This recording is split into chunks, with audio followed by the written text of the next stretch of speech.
yako kamisizi misizi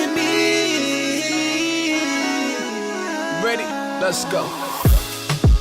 It's that feel-good music, ladies and gentlemen.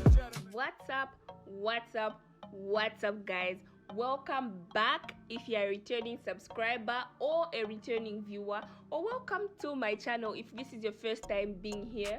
My name is Jean, aka Bambi, and yeah, you are welcome to my channel. My aunt and I are going to be preparing a traditional drink called Munkoyo, which is found all around Zambia, but it originated from northwestern province in Zambia. I visited my village, which is northwestern province. I'll leave an icon on the top right corner of the screen. You guys should see that video after watching this video.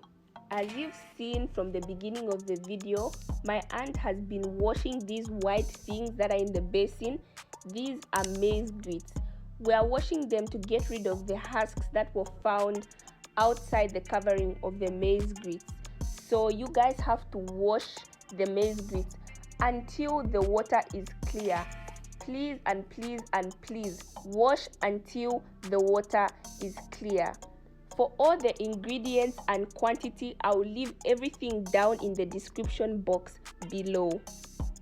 So a fire, which is called inkuni in Bemba in Zambia, is set up, a very big fire, and you use a very huge pot. So we waited for the water to be hot and I can say boiling before we put in our maize grits. As you can see, my aunt was putting the maize grits. Guys, this thing is very hot. Like the pot, the water, it's very hot. So please do take care as you do this. I need to give a special shout out to my aunt because she's the one who's always been there when I want to do traditional dishes. She's the one who helped me with the chikanda video. If you haven't seen that, I'll leave the icon right above in the top right corner of the screen, so check that video out too. After you put in all your maize grits, you have to cover the pot with a lid. We didn't have the lid, so we opted to use a tray. Whatever it is, you just need the pot covered. After like a good hour, we went to check on the maize grits because you need to keep stirring this to avoid the maize grits getting burned at the bottom of the pot. We then came back after an hour, and as you can see, hopefully it's clear enough, the maize grits were now almost ready. You guys, they were boiling and most of it even started evaporating and got stuck to the sides of the pot. It's not bad, it's not a big deal. It just shows that the maize grits are now actually boiling really good and getting ready.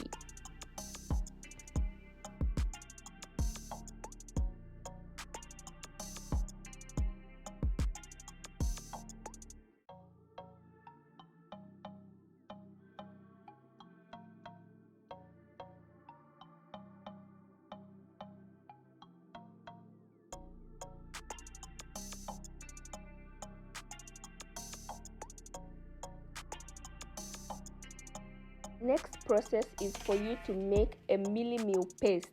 You can use whatever millimew you opt to use, that's up to you. So we took millimew and we put cold water and made a paste. Have in mind the fact that I said at the beginning of the video that all the ingredients and quantities will be down in the description box below. So you check that out to see how much millimew and how much water we use to make the paste for the munkoyo. After making the millimew paste, you then add it to the grits slowly, because this is millimew, it gets thick real quick and you don't want to have lumps in your munkoyo. So make sure you add it slowly and stir immediately because it will get thick. As you can see in the video, now the maize grits are thick due to the fact that we added the millimew paste into the maize grits.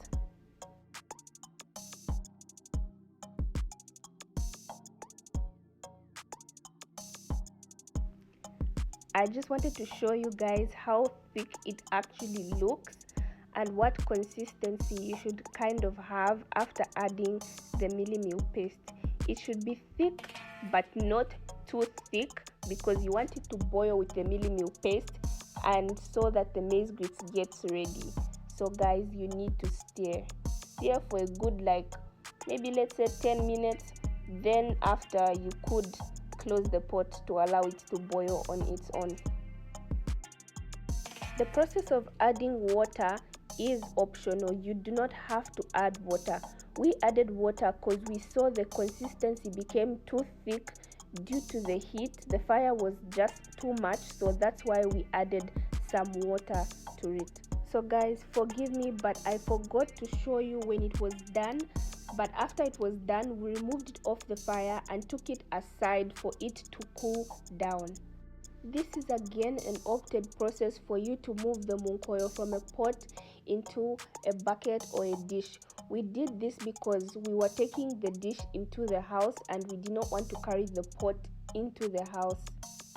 Please do bear with us for doing this because we did this in town and not the village.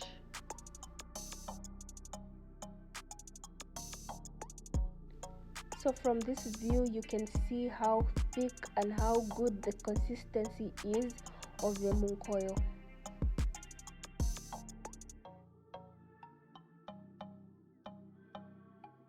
This is what we call munkoyo roots. Without these roots, there's actually no munkoyo. So you need these roots to make the munkoyo. You then add the munkoyo roots into the munkoyo paste. Once you're done adding the roots to the paste, you stir down the roots into the paste. I don't know what mechanism is behind adding the munkoyo roots to the munkoyo paste, but the thick consistency of the paste becomes really light due to the fact that you add the munkoyo roots. Someone once told me it's due to the fermentation of the roots, something in those lines, but I absolutely did not understand. So if you're from Zambia and know the reason why it becomes light in the process, please do comment down below and help me understand the mechanism. As you can see, as I said before, the paste really becomes light. We allowed the roots to sit inside the paste for a good 30 minutes, which was with a covered lid, and after that we began to then remove some of the roots, not all of them but some. Have in mind that at the bottom of the dish there might be still a bit of thickness, so we just removed some of the roots and not all of them. We left a few to help with the process.